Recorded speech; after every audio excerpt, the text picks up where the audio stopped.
Aleluia. Pai do Senhor para os irmãos. Você está alegre de estar na casa de Deus nesta noite? Você está feliz de estar na presença de Deus? Que maravilha, né? Antes de você sentar, vamos ler um texto da palavra de Deus. Nós queremos justificar a ausência do nosso pastor, que está em viagem missionária, está lá no Amazonas, viajou ontem pela manhã e volta no domingo à tarde, já está conosco, né? Que Deus possa abençoar. A pastora Inês está aqui, está uma equipe que está com ele, né? O pastor Edmilson, o pastor Giovanni, né? O Melk, também o Nilson e outros lá do Rio de Janeiro, fazendo o Natal missionário no Amazonas. Nós chegamos um pouquinho tarde, nós estávamos ali na Câmara dos Vereadores, representando o pastor, né, que ele foi homenageado com a moção de congratulação, né, pelo tempo que ele já está em Camboriú, e estivemos ali a pedido dele, representando. O pastor Silas também estava ali, e como estava demorando, né, o finalzinho ali, o pastor Silas continuou, e eu vim para estar no culto com os irmãos. Abra sua Bíblia comigo, primeiro livro dos Reis, capítulo de número 17, nós vamos ler o versículo de número 2 até o versículo de número 7. Primeiro livro dos Reis, capítulo de número 17, versículo de número 2 até o versículo de número 7. Lembrando os irmãos que amanhã, quarta-feira, tem círculo de oração feminino, a partir das 2h da tarde, 2h30, né? Tem um ciclo de oração. Depois, às 16h30, nós temos a tarde da bênção, tarde da vitória. Quinta-feira, nós temos também a noite da vitória, a partir das 19h30. Né? Sábado pela manhã, manhã com Deus. Sábado à noite, o nosso grande culto de louvor e adoração. Domingo de manhã, escola bíblica dominical. E domingo à noite, né, o nosso grande culto da família, e a obra de Deus segue avante com as demais atividades, né, no dia a dia, os departamentos e assim por diante. Todos acharam? Primeiro livro dos Reis, capítulo 17, versículo 2 em diante. Geralmente eu gosto no culto de terça, que é o culto de ensino, geralmente eu gosto de ministrar no Novo Testamento, né, mas esta palavra está ao meu coração, e eu não consegui mudar ela, não consegui trocar de texto. Eu quero compartilhar com você. É mais uma teologia prática no dia a dia nosso. Todos acharam, né? Primeiro Reis, capítulo 17, versículo 2 diz assim: Depois veio a ele a palavra do Senhor, dizendo: Vai-te daqui, e vira-te para o oriente, e esconde-te junto ao ribeiro de Querite, que está diante do Jordão.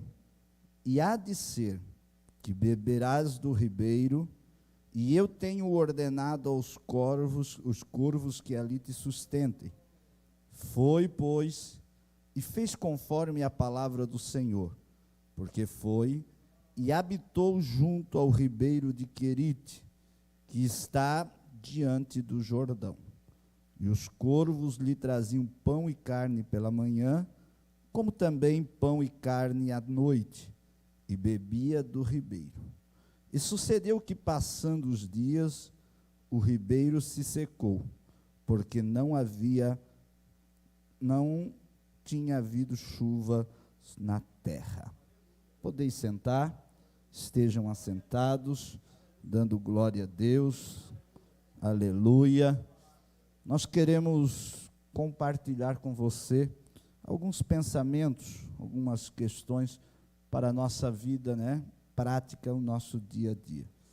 O tema da minha reflexão nesta noite, o tema é Passando pelo Querite de Deus. Diga para a pessoa que está ao teu lado, faça-lhe uma pergunta, se é aquela que está mais próxima de você. Pergunta para ela assim: você já passou no Querite de Deus? Pergunte para ela: você já passou no Querite de Deus?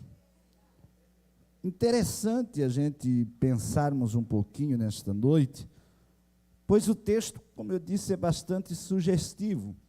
Nós vamos pensarmos algumas coisas. Depois que Elias, depois que Deus usa Elias no palácio, Deus chama Elias para passar uma temporada no Querite. Observe o texto, que Deus levanta Elias lá de uma terra, lá de Tesbe, uma terra erma, esquecida, desconhecida, apagada pelas areias do deserto, levanta ele, traz ele, e ele aparece no cenário profético e começa a profetizar para o rei de Israel, um rei tirano chamado Acabe, com sua esposa Jezabel, uma mulher mais terrível ainda do que Acabe, e ele profetiza, e a profecia dele é que não vai chover, durante um período de tempo longo, segundo a palavra dele. E após ele ter profetizado, Deus vem com a ele, no versículo 2 diz, e depois do quê? Depois dele ter profetizado para Acabe, Deus vem a ele e diz assim, vai-te daqui para a banda do Oriente e esconde-te no ribeiro de Querite. Então nós entendemos que depois de Deus usar Elias no palácio, Deus o chama para uma temporada no Querite. O Querite era um lugar secreto, que ficava ao leste do Jordão.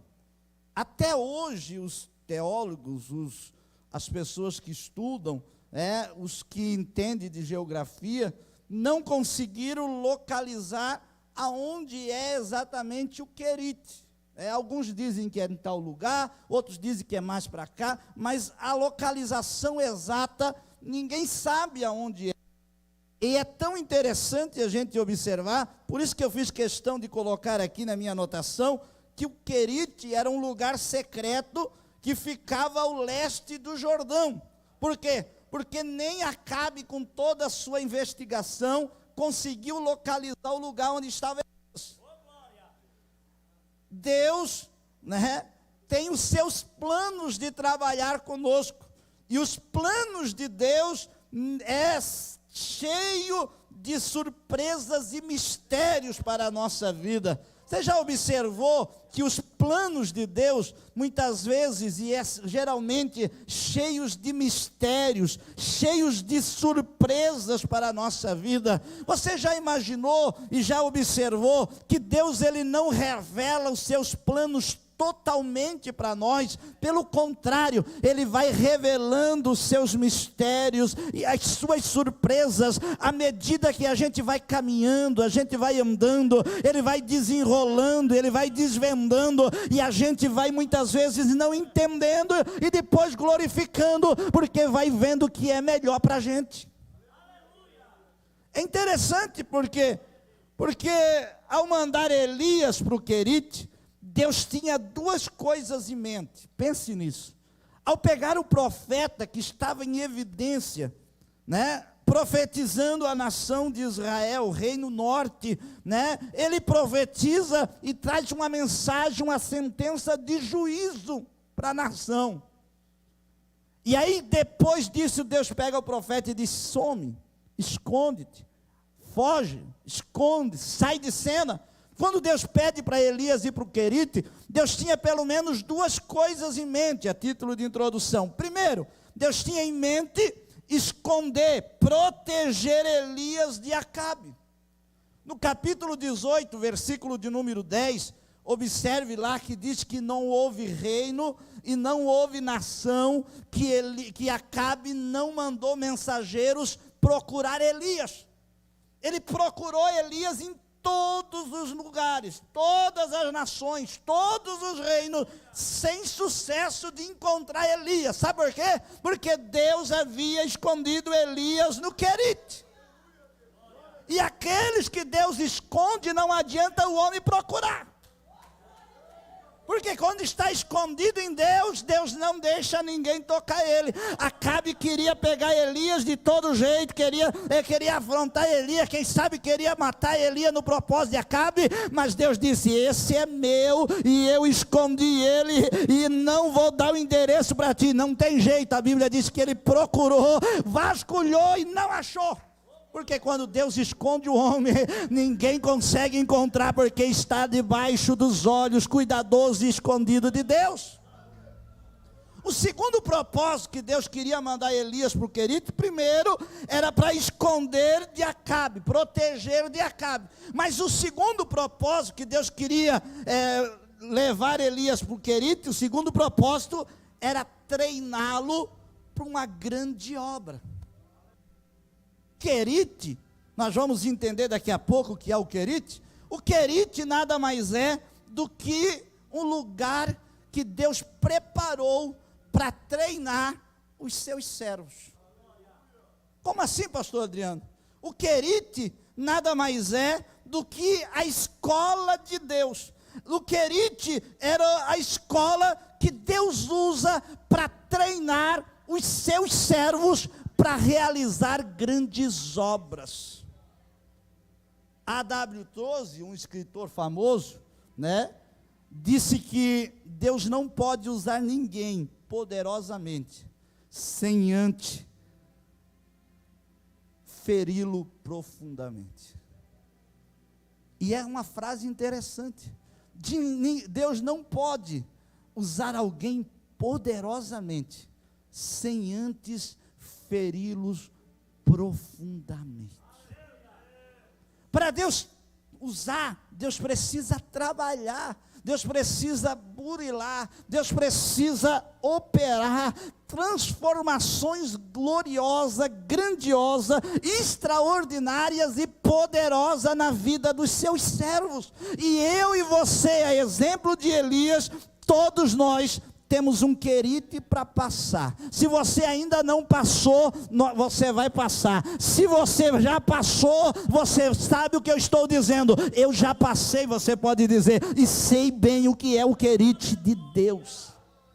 O Querite de Deus é o lugar que Deus pega para a gente ser moldado, para Ele nos moldar e fazer-nos servos obedientes a Ele.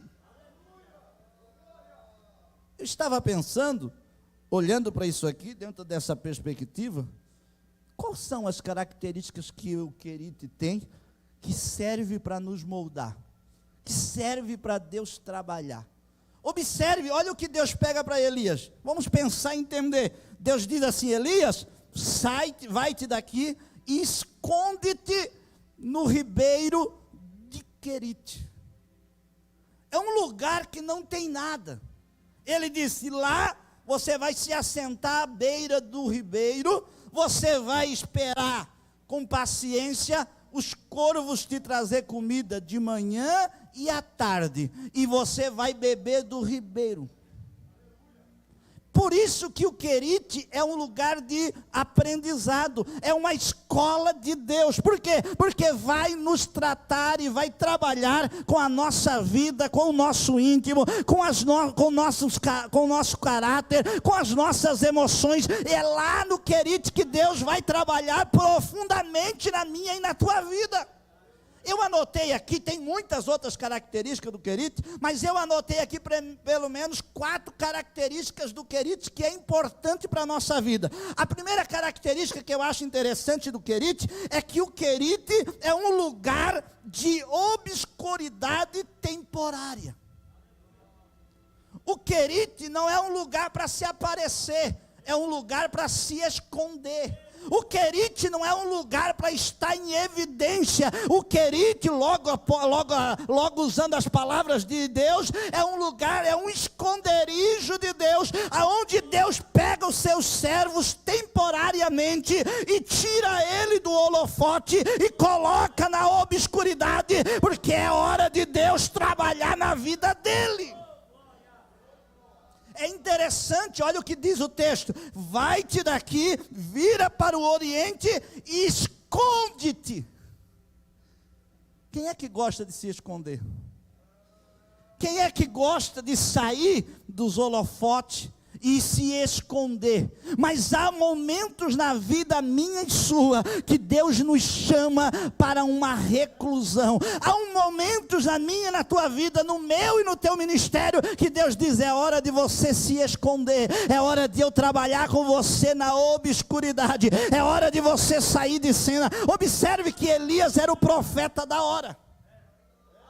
Se fosse hoje, na nossa era, se fosse na nossa época, ele era o profeta que estava no topo 10, ele era o profeta que estava na maior evidência no meio religioso, no meio político da época. Por quê? Porque Elias se levantou do anonimato e foi a Acabe, o rei de Israel, adiante dele e disse: olha, e profetizou uma sentença tremenda, e aí todo mundo correu a notícia. O profeta foi lá, botou a mão no nariz do Acabe, do rei, e disse que não vai chover. Agora eu quero ver. Deus disse: Elias, agora que tu estás aí, todo mundo falando o teu nome, é hora de você se esconder, porque é hora de você estar quietinho, é hora de eu trabalhar. Sabe o que eu acho interessante? Sabe o que me chama a atenção? É que Deus não foi o homem, não foi a perseguição. Sabe o que chama a atenção? Não foi as pessoas que boicotaram Elias, foi Deus. Foi Deus que chegou para Elias e disse: Elias, é hora de você se esconder. Ah, pastor, estão me perseguindo. Ah, pastor, estão trancando a minha oportunidade. Ah, pastor, não estando lugar. Será que não é Deus que está dizendo: eu estou trabalhando contigo na obscuridade? Será que não é Deus que está dizendo: é hora, meu filho, de tu passar uma temporadinha escondida, quietinha, porque eu quero trabalhar com você, porque eu quero operar em você, porque eu quero realizar algo extraordinário na sua vida, mas eu preciso trabalhar com você no momentos de obscuridade, no momento de isolamento, no momento de reclusão. Tem hora que Deus nos tira de cena para trabalhar em nós. Essa palavra esconde-te aqui, ela tem ideia, ela dá ideia, etimologicamente, de algo que está sendo ocultado, de algo que está sendo tirado, né, e colocado, algo escondido, propositalmente. Foi isso que Deus estava fazendo com Elias. Deus estava dizendo: Elias, tem momento que você vai aparecer, mas tem momento que você vai ser escondido, vai ser ocultado por mim, porque eu preciso de ti. É interessante a gente pensar no Querite como um lugar de obscuridade temporária. Por quê? Porque foi ali que Deus começou a dar experiências extraordinárias para Elias. É ali na obscuridade do Querite que Elias vai ter experiência e intimidade com Deus. Sabe por quê? Tem muita gente que não consegue ter um grande relacionamento com Deus, é porque não tem vida no anonimato. Sabe por que tem pessoas que não conseguem ter um grande relacionamento com Deus, grandes experiências com Deus? Porque para eles acham que o maior lugar, o lugar que Deus opera mais, é nas evidências, é aqui nesse púlpito, é aqui quando Ele está diante da plateia. Não, senhores, aqui é só reflexo do que Ele vem trabalhando na minha vida, lá no deserto, lá nos querites da minha vida. É lá no querite que Deus dá as experiências. Aqui é só reflexo do que eu sou lá.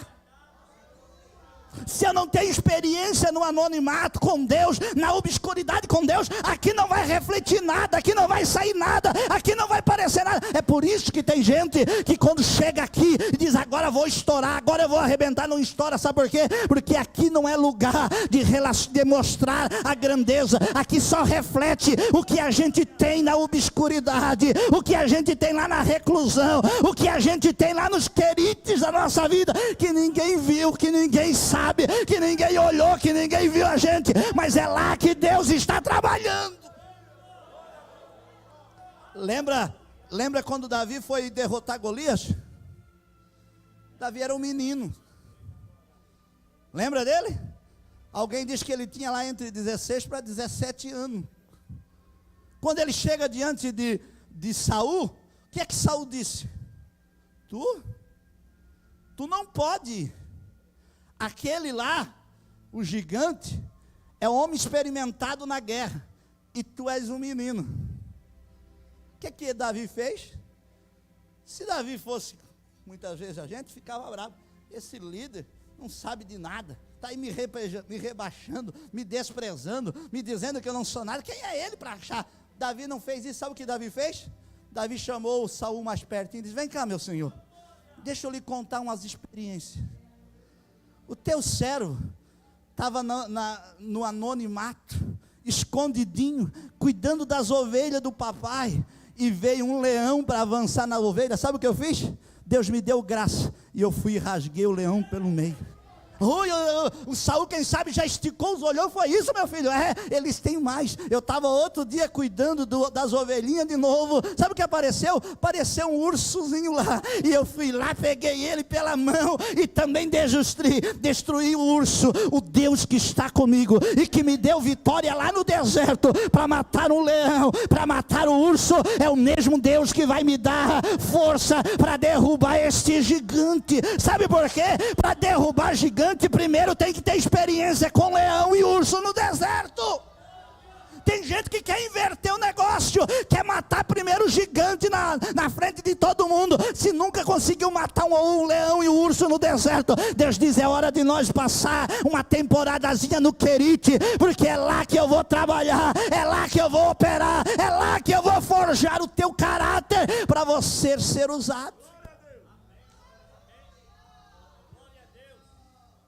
Lembra de Paulo? Paulo é o maior bandeirante do evangelho. Paulo é o maior desbravador de igreja. Não existe outro homem poderoso, debaixo após Jesus, na terra e na Bíblia Sagrada, no Novo Testamento, do que Paulo. Paulo é o grande bandeirante do evangelho. Ele desbravou, ele criou. Mas quando a gente vai olhar a biografia de Paulo, e eu disse esses dias numa escola dominical, que Paulo não caiu de paraquedas no ministério. Paulo teve uma trajetória, ele teve uma história no Querite de Deus na vida dele.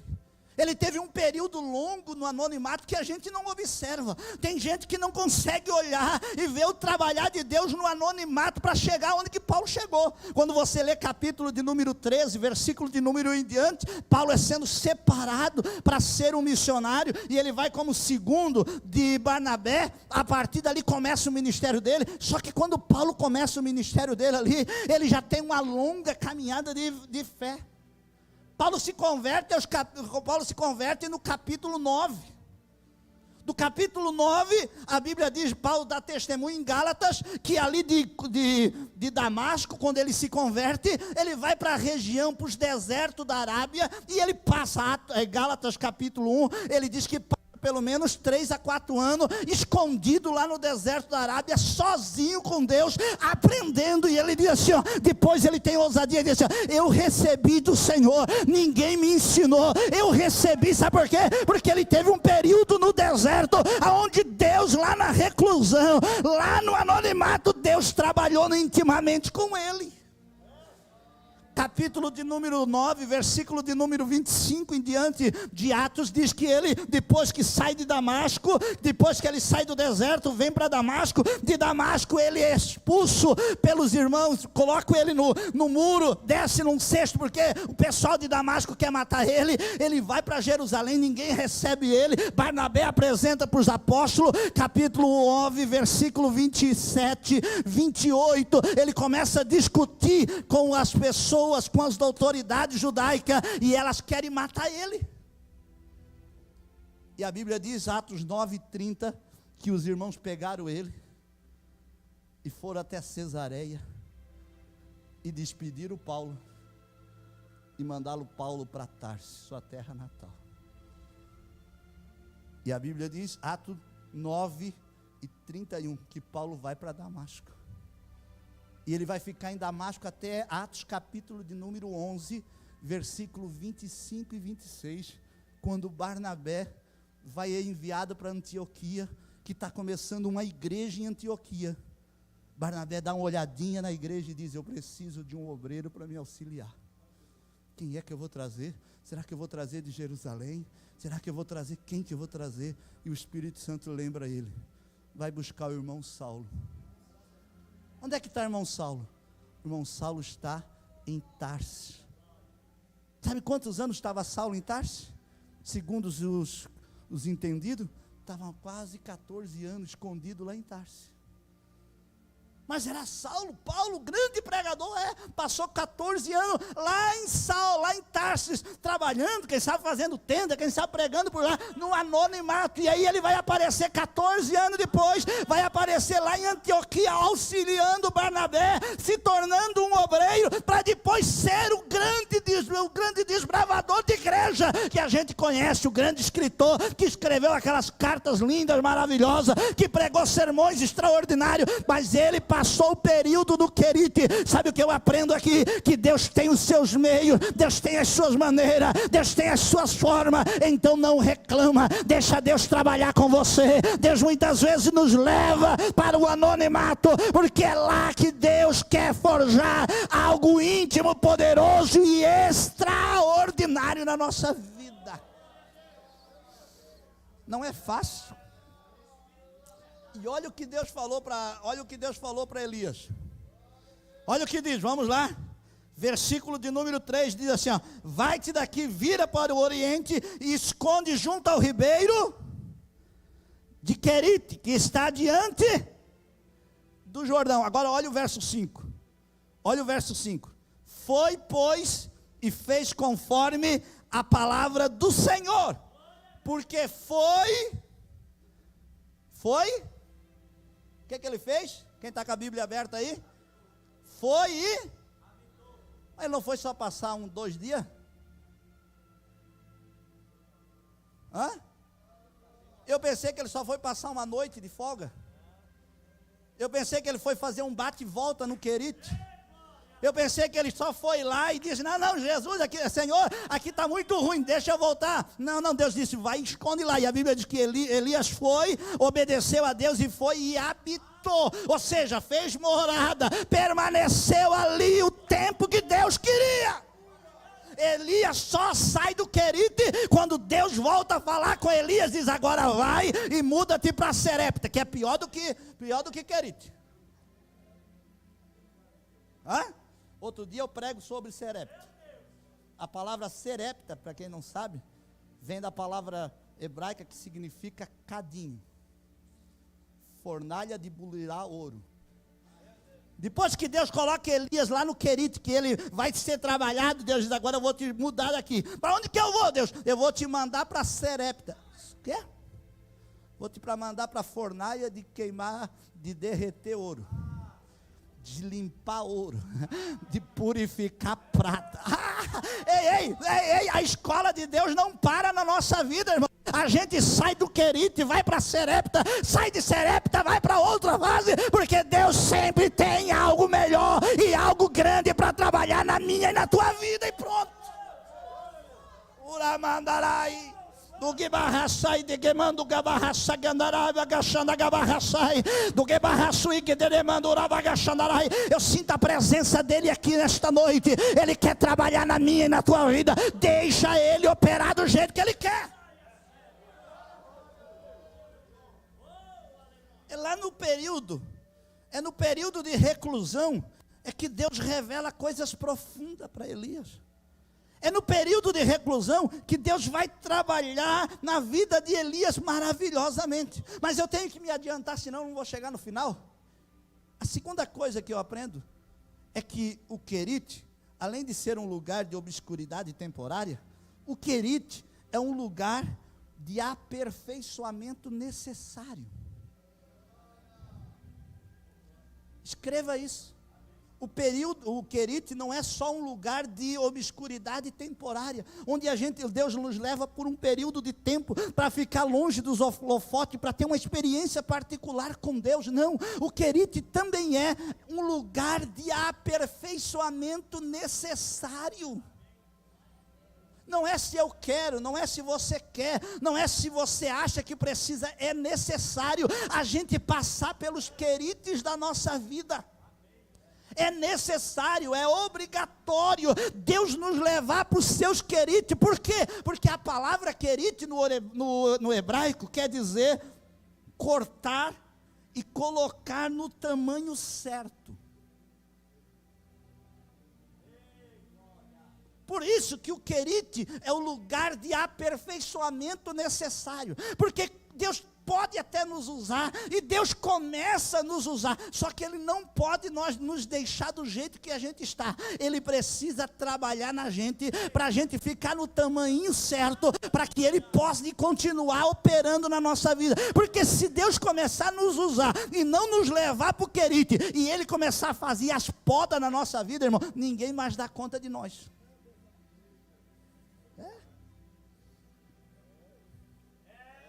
Se Deus pegar o Adriano e só dar poder para ele e dizer, vai meu filho, dá corda, igual a gente dá a linha, igual a gente dá para a pipa, o Adriano vai subindo, daqui a pouco ninguém suporta mais ele, ninguém aguenta mais o Adriano, sabe por quê? Porque ele se acha que é a última bolacha do pacote, que ele é o último gás da Coca-Cola, ele acha que é a última bolachinha do pacote lá no deserto, ele acha que é o cara mais importante, que é o cara mais, que tem que ser tudo por ele, que tudo depende dele. O Adriano, se Deus não levar para o querite, e fazer ele do tamanho que Deus quer, ele vai começar a olhar no espelho e vai começar a cantar para si, tão grande és tu.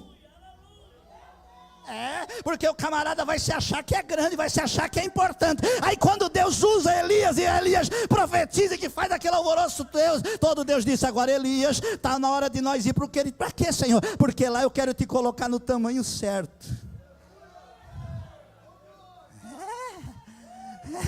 Deus diz, chegou a hora, meu filho, de nós, mas Deus, eu tenho que ir para o querido, eu já estou profetizando, eu já estou liderando, eu já estou pregando, eu já estou numa cadeira boa, eu já tenho um cargo bom, eu já sou isso, já sou aquilo. Depois você é isso, mas você ainda não é o tamanho que eu quero que você seja. Vamos lá para o querido, porque lá é a minha oficina de aperfeiçoamento, lá eu vou começar a cortar as arestas, lá eu vou começar a passar a tosa. É interessante que a palavra querido, cortar no tamanho, tem a ideia de um marceneiro pegando uma peça de madeira, levando para a serra e cortando ela, moldando ela e fazendo a peça exata para depois encaixar no móvel.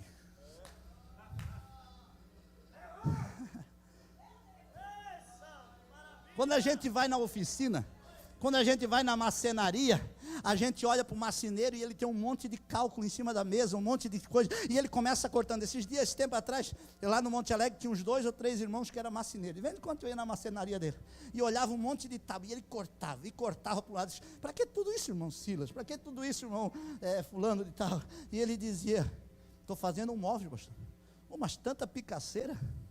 E cortava, e virava, e cortava, e dobrava, e cortava mais uma madeira, e enchia, e eu não entendia nada, porque eu não era marceneiro, ele já viu o móvel pronto. Depois eu voltava alguns dias lá, 2, 3 dias, estava aquele móvel lindo pronto, e ele dizia, pastor, lembra aquelas tábuas que eu cortei, você não viu nada? É tudo isso que é esse móvel que eu fiz. Mas que coisa linda, ele disse, mas para estar desse tamanho, para estar dessa boniteza, precisou passar pela minha marcenaria, e passar pela serra, e deixar no tamanho certo. E sabe o que é interessante? Que o marceneiro falou para mim, ele disse, pastor, tem que ser a medida exata, porque móvel sob medida não dá para ser fora da medida, tem que ser na medida exata para caber certo, porque depois de pronto não dá para cortar.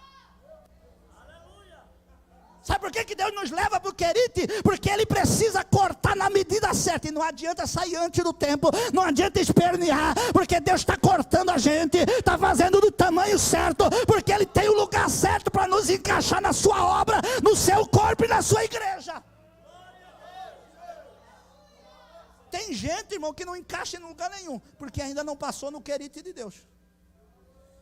Tem gente que não encaixa no círculo de oração, não encaixa na mocidade, não encaixa em lugar nenhum. Você não consegue encaixar, o camarada não se dá em lugar nenhum. Falta passar no querido. Quando ele passar no querido, ele vai ficar no tamanho certinho. Deus vai levar, o Espírito Santo vai levar e vai conduzir, vai encaixar aqui. Mas como encaixou? Olha que bênção, como aquele deu certo naquele lugar. É porque ele passou no querite. Deus passou na grosa, Deus passou na serra, Deus aplanou, Deus preparou ele, fez a peça exata para ser o lugar exato.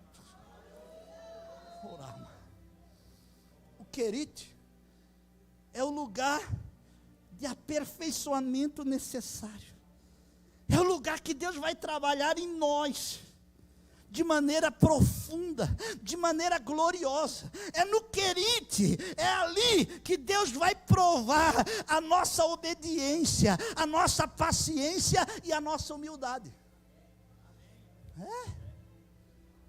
É no querite, no lugar que Deus vai trabalhar em nós, cortar nós, fazer do tamanho certo. É ali no querite que Deus vai provar em nós pelo menos 3 coisas do nosso caráter. Deus vai trabalhar em nós, vai provar em nós, primeiro, a nossa obediência. Imagina Deus chegando para Elias, dizendo: Elias, pronto Deus, qual é a próxima nação que o Senhor vai me mandar para profetizar? Disse, não tem mensagem. Como? Não, você vai para o querite. Onde é que fica isso? Dá para botar no GPS? Não, nem GPS funciona. Vai ter internet? Não tem internet. Vai ter YouTube? Não tem YouTube. Vai ter Instagram? Não, você nem vai se estragar. Tem nada disso. Como assim? Onde é que é? Eu não vou te dizer, vai que eu vou te guiar. Porque se eu te dar o endereço, você contar para alguém, acaba e vai te pegar. Então deixa que eu vou te guiar. Eu não sei nem como é que Elias chegou lá nesse querido, pastor Francisco. Mas Deus levou ele lá e colocou ele lá. Mas ele disse, é aqui, fica aqui. E Elias teve que obedecer e ficar lá.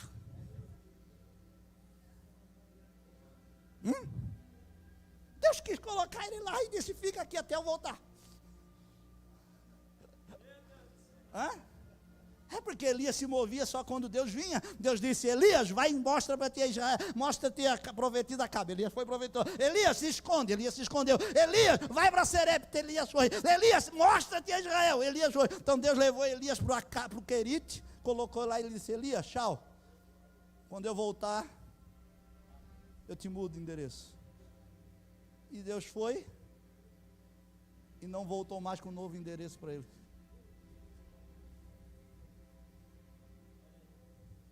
Você já se sentiu esquecido por Deus em algum lugar? Você já se sentiu muitas vezes, parece, eu acho que Deus esqueceu de mim. Eu acho que Deus abandonou eu. Sabe aquela carinha de patinho feio, perdido na lagoa? Eu acho que Deus não me vê mais. Eu acho que não esqueceu nada, irmão. É que Deus te plantou no querite e ainda não chegou a hora de mudar. Que Deus colocou ali. Pastor, mas eu estou na sede, mas Deus te plantou e o teu querido é aqui no meio. Você está aqui e todo mundo está ao teu redor e ninguém te vê, porque você está escondido em Deus. Deus te escondeu e ninguém, não adianta se espernear, porque não vai ver. Até o tempo de Deus dizer, agora te mostra.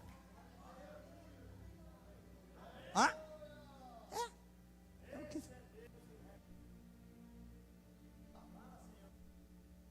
Lembra de Jonas? A gente muitas vezes é igual o Jonas. Meu Deus, já deu meu horário. A gente é igual o Jonas. Deus chega para Jonas e diz, Jonas, pois não, Senhor, vai profetizar. Ele diz, pois não, aonde? Vai para Nínive. E a Bíblia diz assim, e Jonas se dispôs a ir. Não para Nínive. Jonas se dispôs para fugir de Deus. Observe que Deus chamou Jonas e Jonas aceitou o chamado. Só não aceitou o endereço da onde Deus queria fazer a obra. Aceitar o chamado dele, todo mundo aceita. Só não aceita o endereço que ele manda. Na verdade, quando Deus falou, Jonas, ele disse, pois não, Senhor, levanta e vai profetizar. Sim, Senhor, vai aonde? Para Nínive. E a Bíblia diz, e Jonas se levantou e se dispôs. Só que a sequência do versículo é o complicado. Diz, se dispôs a fugir da presença de Deus.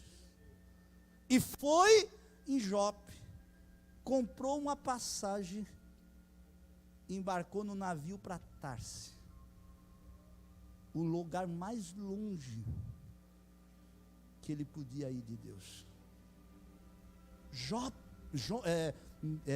Tarsis era o lugar mais cobiçado, era o lugar dos ouros, das pedras preciosas, era um lugar famoso. Mandava-se navio para buscar ouro e coisas de Tarsis, lugar rico. Quem não queria ser profeta em Tarsis?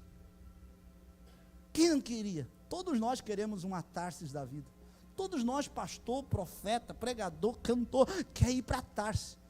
Agora para Nínive ninguém quer ir, porque é o lugar que arranca couro de homem, é o lugar que pega a cabeça, os crânios dos inimigos e vai colocando em cima do muro, é lugar que atrocida os profetas, que mata, é um lugar terrível. Lá ninguém quer ir, ninguém vai. Todos nós, eu e você, como Jonas, de vez em quando a gente dá uma vontadezinha de ir lá em Jope, arrumar uma passagem para fugir de Nínive. Eu já fui algumas vezes em Jope, só não acertei que tinha navio para ir. Já fui algumas vezes no porto de Jope, procurando navio para fugir. Eu quero mudar, quero ir embora, quero sair. A sorte que não tinha navio na hora, senão eu tinha ido. E não diga que foi só eu, porque você já tentou fugir algumas vezes da onde Deus te mandou você ficar. Deus, eu não fico mais aqui é muita luta, é muito problema, é muita dificuldade, eu não quero mais, e vai lá para Jope procurar uma passagem para ir. Só não saiu ainda porque o navio não estava lá, que se tivesse você já tinha ido. Jonas chegou lá, tinha um navio, olhou, tinha uma vaga no navio, olhou, tinha dinheiro no bolso que dava para comprar. Os estudiosos vão dizer que a viagem de Jope para Tarsis durava mais de 1 ano. Então a passagem não era barata. E Jonas tinha dinheiro no bolso. Observe que foi dando uma sequência de coisas certas. Cuidado, nem sempre quando tudo está dando certo, é sinal que Deus está te empurrando. Cuidado. Observe que Jonas desce em Jope, procura passagem, tem navio. Imagina, um navio levava mais de 1 ano, então não era todo dia, não era igual a praiana que passa de hora em hora no ponto para pegar navio. Deu certo, e ele foi indo, achando que Deus estava no negócio. Só que quando a gente foge da onde Deus quer nos colocar, a tempestade nos encontra e nos arrasta de volta para onde Deus quer que a gente fique. Eu e você, já deu. Eu e você precisamos estar no lugar onde Deus quer que nós estejamos. Mas é Nínive, é difícil, mas é ali que Deus quer você profetizando. Mas é o Querite da minha vida, pastor. É um lugar difícil, é um lugar que eu estou sendo cortado, mas é ali que Deus está trabalhando e te fazendo do tamanho certo. Não adianta espernear, deixa ele passar a tosa. Por quê? Porque nós precisamos aprender no Querite, e ele vai trabalhar na nossa vida. Primeiro, a obediência. Segundo, ele vai trabalhar no Querite em nós a paciência. E Deus trabalhar em paciência não é fácil. Porque para Deus trabalhar em nós a paciência, o que diz lá em Romanos? O que é que produz paciência em nós? O que é que produz paciência em nós? Paulo vai dizer em Romanos capítulo 5, que a tribulação produz. Jesus, dá-me paciência. Deus bota um monte de tribulação. É porque Deus tem que a ensinar a paciência lá no Querite. Ele vai trabalhar através da tribulação. A tribulação produz paciência. Irmão Valdeci, pense. Deus chegando para Elias e dizendo: tu vai para o Querite, fica lá, porque eu tenho ordenado o corvo te trazer comida de manhã e à tarde. Olha a paciência do profeta, fica lá esperando. Ele não plantou, ele não fez nada, ele ficou lá. Deus não mandou ele fazer nada, Deus mandou ele ficar lá. Deus não mandou ele lá fazer uma roça, capinar, Deus mandou ele ficar lá. Deus não falou o tempo que ele ia ficar, Deus vai lá e fica. Deus estava trabalhando no profeta paciência.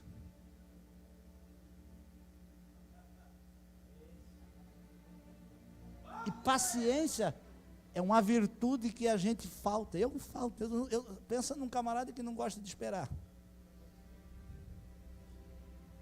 Se eu marcar 7h30, 7h20 eu estou ali. Se eu não chegar, já fico ruim. Eu fui levar o pastor no aeroporto, o pastor disse: pastor Adriano, 6 horas, tá? 5h30 eu estava sentado aqui na frente. Isso porque eu não gosto de ficar esperando. Vai que eu chego às 6 horas e o pastor já está lá de pé dizendo: pastor Adriano, por que não chegou antes? 5h30, porque eu não queria ficar esperando. Deixando as pessoas me esperar.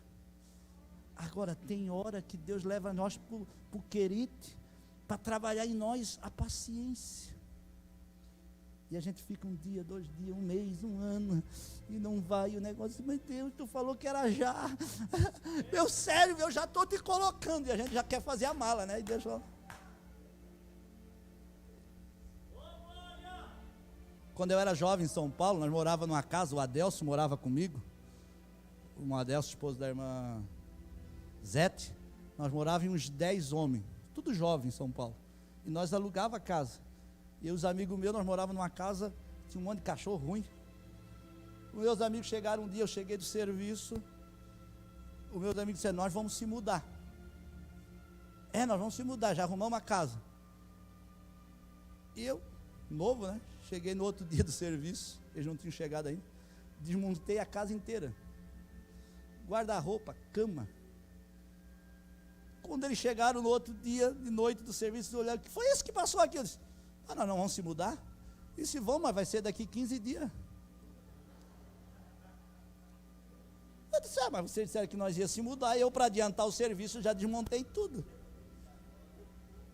Pensa nos outros 8 querendo me dar uma coça, porque eu desmontei quase 15 dias antes, ficamos tudo amontoado em colchão, porque falta de paciência esperar para ver o dia que era para mudar. A gente é assim, irmão. Deus fala hoje, a gente já quer desmanchar a mudança, já quer botar no caminhão. Para onde é que eu vou? Deus diz: calma, meu filho.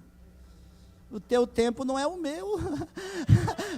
O teu relógio não trabalha no meu. Eu trabalho de outra forma, trabalho de outro jeito, porque o querite de Deus é o lugar que Deus vai trabalhar em nós a paciência. Deus vai trabalhar em nós a obediência, Deus vai trabalhar em nós a paciência, e Deus vai trabalhar em nós a humildade. Imagine o profeta esperando comida de um corvo. Imagine um passarinho. O passarinho atrasou. Estou com fome, ele não chegou na hora ainda. Será que aquele passarinho vem hoje? A humildade de ficar esperando que o passarinho venha. Isso é o querite, onde Deus vai fazer a gente ficar do tamanho que Ele quer, do jeitinho que Ele quer, da maneira que Ele quer, da forma que Ele quer. O querite, além de ser um lugar de obscuridade temporária, além de ser um lugar de aperfeiçoamento necessário, é necessário a gente passar ali, irmão. Deus vai trabalhar em nós obediência, Deus vai trabalhar em nós paciência, Deus vai trabalhar em nós humildade, porque a gente é orgulhosinho sim, irmão. A gente diz que é humilde, né? E tem uns que é tão humilde que chega a ter orgulho de ser humilde. Já viram? Tem gente que é tão humilde que chega a ter orgulho de ser humilde. Eu não sei como é que é isso, mas eu sei, já viu? Já tem. E a gente se acha que é humilde. E é aí que Deus vai trabalhando lá no querite, que vai aparecendo aonde que falta humildade na gente. E Deus diz: está vendo, meu filho, como tu não era tanto? Está vendo que eu dei só uma passada na grosa, você já pulou? Eu só dei uma apertadinha aqui, você já saltou? Eu só apertei lá e você já pulou? O querite, além de ser um lugar de obscuridade temporária, além de ser um lugar de aperfeiçoamento necessário, o querite é o lugar de dependência total. O querite, irmão, é o lugar de dependência total. No querite você não depende de você, você só depende de Deus. Olha o que Deus falou: você vai para o querite e você vai depender do corvo para te sustentar. Eu fui estudar. Tem uma linha de pensamento, tem uns teólogos por aí, que tenta dizer que esse corvo aqui não é corvo. Eles tentam dizer que isso aqui os comerciantes árabes negros que passavam por ali. Mas vamos pensar comigo. Se Acabe não sabia o endereço, os comerciantes sabiam? Se o comerciante passava, Acabe não ia saber onde que o comerciante passava? Então é muito mais difícil de arrumar argumento para dizer que é o comerciante árabe dando comida para ele, do que Deus trabalhar com o corvo. Então, eu e a maioria de muitos entendidos entendem que aqui é corvo. Eu entendo que é um pássaro normal. Porque a gente não pode invalidar, né, diminuir, achar que Deus não pode usar um animal para trabalhar na nossa vida. Então eu vou aplicar aqui como corvo. Eu já vou encerrar. O corvo, eu aprendo 4 verdades com ele. Primeiro, quando Deus usa o corvo, os corvos eram um meio inusitado de Deus providenciar sustento. Pense no corvo como um meio inusitado, sem lógica nenhuma, de Deus sustentar o profeta.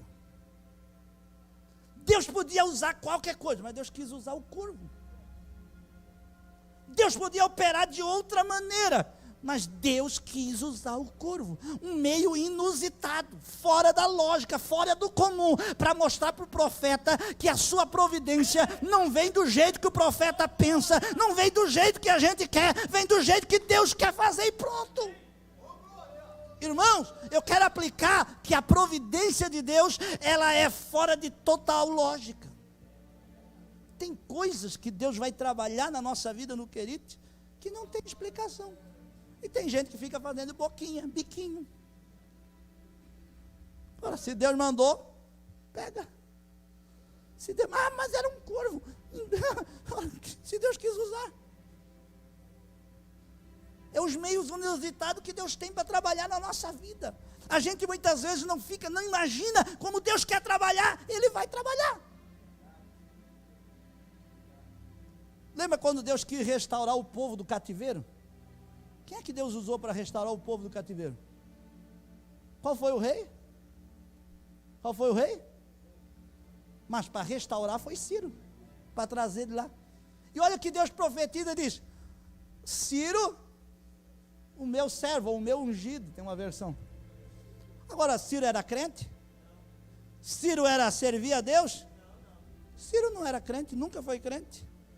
Mas Deus chama ele de servo. Por quê? Porque para Deus, Deus pode usar eu e pode usar o ímpio. Deus pode usar eu, pode usar o corvo. Deus pode usar eu, pode usar a jumenta e fazer da jumenta um profeta. Sabe por quê? Porque Deus tem os seus meios inusitados para cumprir os seus propósitos na nossa vida. Então aceita o trabalhar de Deus, aceita a maneira de Deus trabalhar na nossa vida. O corvo coloca-nos, o corvo, em segundo lugar, colocava em jogo a lógica humana. Tinha lógica um corvo levar carne e pão? Não tinha lógica nenhuma. Mas não tem lógica. Corvo é carnívoro, corvo é imundo, mas Deus fez ele carregar pão e carne para o profeta. Não tem lógica, mas Deus não trabalha só na lógica, Deus trabalha fora da lógica. Tem coisas que a gente olha e diz, não tem lógica, mas Deus diz, e quem diz que eu dependo da lógica? Quando eu quero, eu uso a lógica. Quando eu não quero, eu não uso a lógica. Tem lógica Deus usar um peixe grande para engolir o profeta e deixar ele 3 dias vivo na barriga do peixe? Que lógica tem? Uma vez, uma velhinha, uma senhora de idade, desculpa, lá na igreja chegou um camarada desses que foram estudar, né? E chegou para a irmãzinha e disse assim, conhecia ela desde pequenininha, disse, irmã, deixa eu dizer uma coisa para a senhora foi enganada. Eu fui pesquisar e descobri lá na faculdade que não era baleia coisa nenhuma que engoliu Jonas. Meu filho, o que é que era? Não era baleia, porque a ciência diz que a baleia tem o orifício da boca dela, da garganta dela, passa só uma sardinha. Então não tinha lógica de Jonas entrar na boca da baleia. Então não era baleia nada. Ela disse: olha, meu filho, deixa eu dizer um negócio para ti. Eu creio tanto na Bíblia, eu creio tanto em Deus e na palavra dele, que se a Bíblia dissesse que Jona engoliu a baleia, eu acreditava na Bíblia e não acreditava em ti.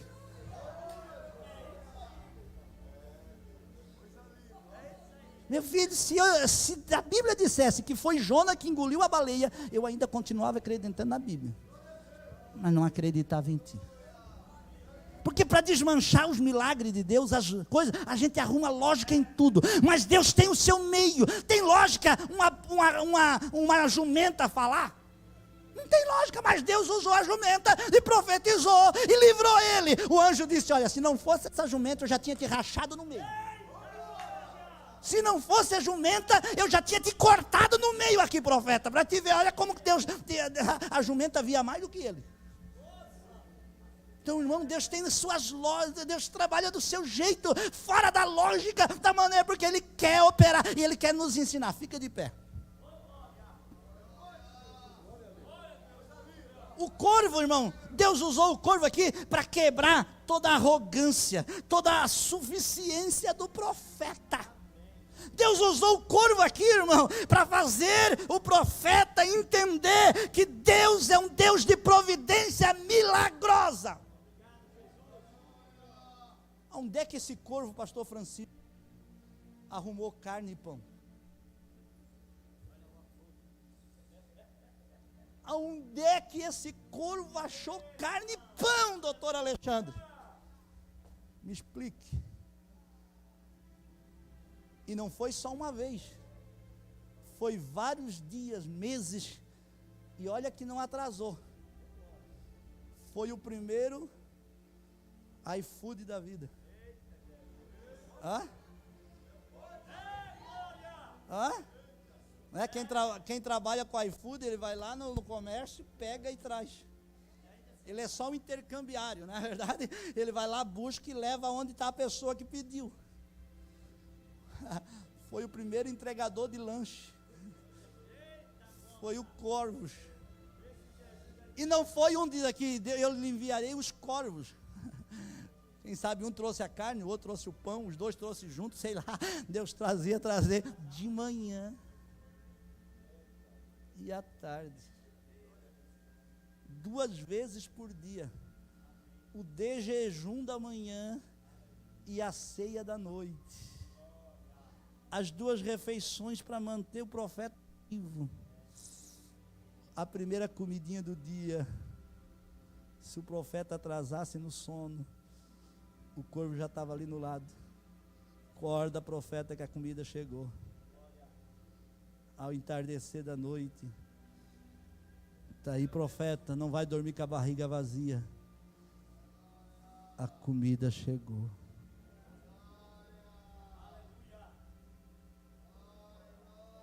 Deus cuida de você. Querido, é o lugar que Deus nos leva para a gente aprender a depender dEle. Para a gente aprender a depender. Aprender a depender.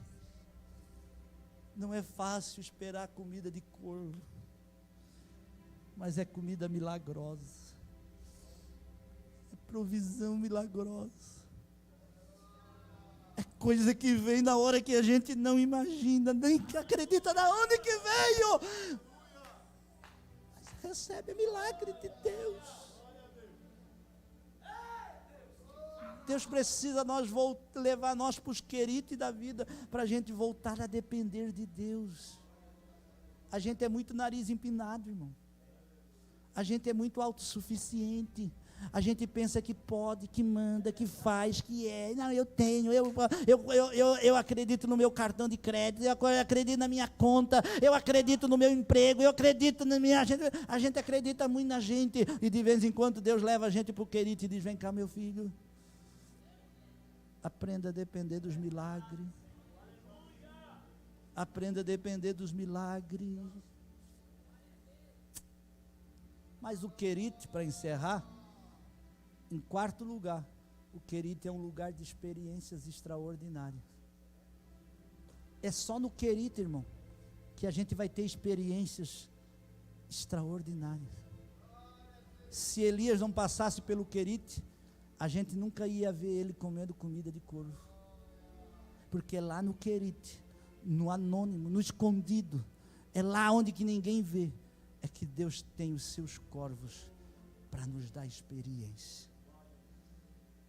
É lá no Querite que Deus nos leva, como eu disse um dia aqui na saída que o pastor Eliel saiu, na despedida no culto do pastor Eliel, quando ele saiu, é lá no Querite que Deus faz a gente viver entre o natural e o sobrenatural. O natural é o ribeiro, é a água passando na beira do rio, corre à vontade, é o natural. Elias podia beber o quanto quisesse. Agora, o sobrenatural era os corvos que vinha na hora certa, de manhã e à tarde. E o que Deus estava ensinando para Elias é que Deus queria fazer ele viver algo sobrenatural. O que Deus queria fazer para Elias é dar uma experiência extraordinária. Deus disse: Elias, eu vou fazer você viver um período entre o natural e o sobrenatural. Você vai beber do ribeiro e você vai comer de corvo trazendo milagre. Só que não esqueça, o ribeiro secou, porque o natural acaba também. Só que o corvo não parou de trazer. O ribeiro secou, mas o corvo ainda tinha milagre. Só parou quando Elias mudou de endereço. Aprenda a viver, aprendamos a viver entre o natural e o sobrenatural. Aprendamos a viver entre corvos e ribeiros, porque Deus quer nos dar experiências extraordinárias. Se você quiser uma oração, dobre o joelhinho onde você está. Eu já encerro, já passei 5 minutos. Mas era necessário nós falar. Nós precisamos voltar aos querites da vida. Nós precisamos voltar a experimentar os querites de Deus na nossa vida. Nós precisamos voltar a experimentar, porque Deus tem algo sobrenatural, extraordinário, para revelar para a nossa geração. A nossa geração não acredita em milagre. Os nossos filhos não experimentaram milagres ainda. Eles precisam ver os milagres de Deus. Querido Deus, eu quero ministrar em minha vida e na vida da igreja nesta noite. Esta palavra tu ministrou o meu coração e eu quero transmitir à tua igreja a tua graça sobre nós. O teu milagre, o teu poder, a tua autoridade, a tua unção, a tua graça nos faz, Senhor, experimentar os teus queridos. Pai, muitas vezes não entende o teu agir, o teu trabalhar, o teu operar, mas nos dá graça, Senhor, nos faz passar pelo teu querite, para que a gente fique do teu tamanho que tu quer, da maneira que tu quer, do jeito que tu quer, da forma que tu quer, da maneira que tu quer trabalhar na nossa vida. Mas nesta noite opera os teus milagres, opera as tuas maravilhas, opera o teu agir, opera o teu realizar, obras tremendas, obras gloriosas, obras maravilhosas, Senhor. Não deixa nós sair fora da tua vontade, não deixa nós sair fora do teu tempo, não deixa nós pular, nós queremos abandonar, mas Deus nos ensina a experimentar experiências gloriosas, experiências extraordinárias, experiência gloriosa na tua presença. Pai, vai nos moldando, vai trabalhando em nós, vai operando em nós, vai realizando obras tremendas, obras gloriosas, obras poderosas na minha e na tua vida. Me faz do tamanho que tu quer, corta, poda, tira, passa grossa, aonde tu queres operar na minha vida, opera, Senhor, pois eu preciso estar do tamanho certo para realizar a obra certa que tu tens na minha vida, Senhor. É a minha oração. Abençoe a tua igreja, abençoa nós em nome de Jesus, amém e amém. Fica de pé, já falei demais para o meu tamanho.